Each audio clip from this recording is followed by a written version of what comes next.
மலைப்பகுதி, அடர்ந்த காடு. இங்க யார் இருக்கலாம்னு நம்ம எக்ஸ்பெக்ட் பண்ணலாம்னா, பாம்புகள், கொடிய மிருகங்கள், ஆட்கள் கூட சில நேரத்துல போயிட்டு வரலாம். சாதுக்கள் போயிருப்பாங்க.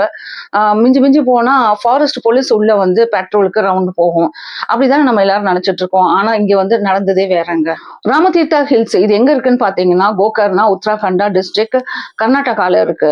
ஃபாரஸ்ட் போலீஸ் வந்து உள்ள ஆஸ் யூஷுவல் பெட்ரோல் போற மாதிரி போகும்போது அவங்க வந்து என்ன பார்த்திருக்காங்கன்னா, ஒரு கேவ்க்குள்ளார, ஒரு குகைக்குள்ளார வந்து ஸ்டெப்ஸ் போற மாதிரி பார்த்திருக்காங்க. வெளியே பாத்தீங்கன்னா பிளாஸ்டிக் கவர்ஸ், கடவுளோட போட்டோஸ் எல்லாம் இருக்கு. சரி, ஏதோ மனுஷன் இருக்கிற மாதிரி இங்க தென்படுது, நம்ம உள்ள போய் பார்க்கலாம். அவங்க உள்ள போய் பார்த்திருக்காங்க.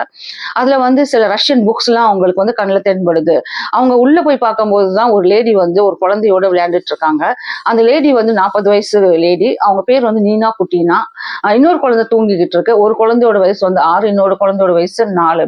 இது 2 மாசமா தான் இங்க இருக்காங்கன்னு பாத்தீங்கன்னா, இவங்க வந்து 8 வருஷத்தோட ஜேர்னியா இது ஆக்சுவலி. இன்னொன்னு ரொம்ப ஆச்சரியமான விஷயம் என்னன்னா, அந்த லேடி வந்து she is not an Indian. அவங்க வந்து ஒரு ரஷ்யன். கடைசியில ஒரு வழியா கன்வின்ஸ் பண்ணி போலீஸ்காரங்க வந்து அந்த லேடியை வந்து வெளியே கொண்டாடுறாங்க. என்ன சொல்லி கொண்டாடுறாங்கன்னா, இது வந்து சரிஞ்சு விழுந்துரும் இங்க மலை. இது வந்து லேண்ட் ஸ்லைடு ப்ரோன் ஏரியா.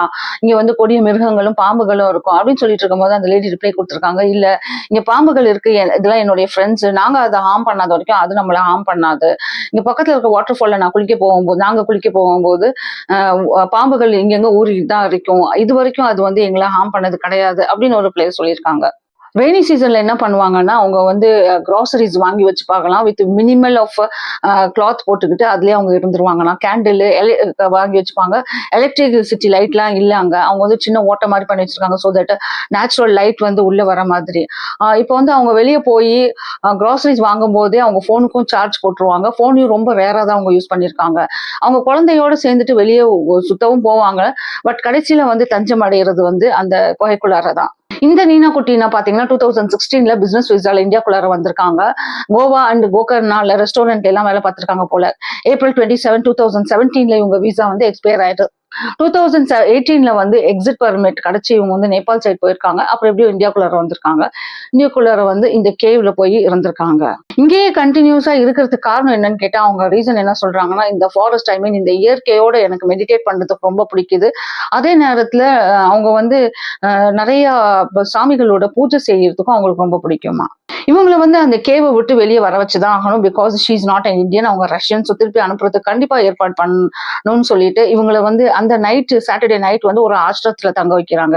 அந்த ஆசிரத்துல வந்து பெட், லக்ஸுரிஸான அந்த இடம், அதே நேரத்தில் அந்த எலக்ட்ரிசிட்டி பல்பை பார்த்தோம்னா அந்த 2 பசங்களும் அந்த 2 பெண் குழந்தைங்களும் ரொம்ப எக்ஸைட்டட் ஆயிடுச்சான்.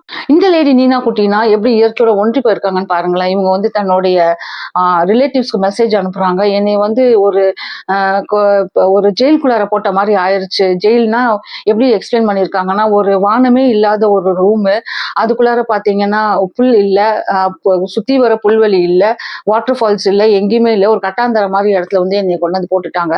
மீன்ஸ் அந்த கேவ் தான் அவங்களுக்கு வந்து ஒரு கோசி, ஒரு கம்ஃபர்டபுள் ஹவுஸா இருந்ததுன்னு வேற மாதிரி எக்ஸ்பிளைன் பண்ணிருக்காங்க. இவங்க வந்து போலீஸ்க்கும் என்ன மெசேஜ் அனுப்பிச்சிருக்காங்கன்னா, எனக்கு வந்து ஹார்ட் பிரேக் ஆயிருச்சு, என்னை வந்து நேச்சரை விட்டு நீங்க என்னையும் நேச்சரையும் பிரிச்சுட்டீங்க, எனக்கு மெடிடேஷன் ரொம்ப பிடிக்கும், ஐ லவ் இந்தியா, எனக்கு ஃபாரஸ்ட் ரொம்ப பிடிக்கும், அதனால என்னை வந்து பிரிச்சதுக்கு காரணம் வந்து இந்த போலீஸ் தான் அப்படின்ற மாதிரி மெசேஜும் அனுப்பிச்சிருக்காங்க. நீனா குட்டினாவோட மொபைல்ல பாத்தீங்கன்னா ஒரு சந்தோஷமான போட்டோஸ் தான் இருக்கு. தன்னுடைய குழந்தைங்களோட ரொம்ப சந்தோஷமா அந்த கோகுலார் இருந்திருக்காங்க. இன்ஃபேக்ட் அவங்க வந்து குழந்தைங்களோட படிப்பு சம்பந்தமாவும் டேக் கேர் பண்ணியிருக்காங்க. அவங்களோட டிராயிங், சிங்கிங், மந்த்ரா சொல்லி கொடுக்கறது, யோகா பண்றது, இதெல்லாம். போலீஸ் வந்து நீனா குட்டினாவோட பாஸ்போர்ட்டும் கண்டுபிடிச்சிட்டாங்க. அவங்க வந்து FRRO, foreigner regional registration office இருக்குல்ல, அவங்களுக்கு வந்து தகவல் கொடுத்து இவங்களை வந்து திருப்பி ரஷ்யாக்கு அனுப்பணுன்ற மாதிரி இவங்க நடவடிக்கை எடுக்க ஆரம்பிச்சிட்டாங்க. ஆக மொத்தத்துல இவங்க வந்து ஒரு அமைதியான வாழ்க்கையை தான் வந்து அந்த குகைக்குள்ளார வந்து வாழ்ந்து வந்துட்டு இருந்திருக்காங்க போல இருக்கு. இப்ப இதை பத்தி நீங்க என்ன நினைக்கிறீங்கன்னு கமெண்ட்ல ஷேர் பண்ணுங்க. இந்த மாதிரி சின்ன சின்ன தகவலுக்கு என்னுடைய சேனலை சப்ஸ்கிரைப் பண்ணிக்கோங்க.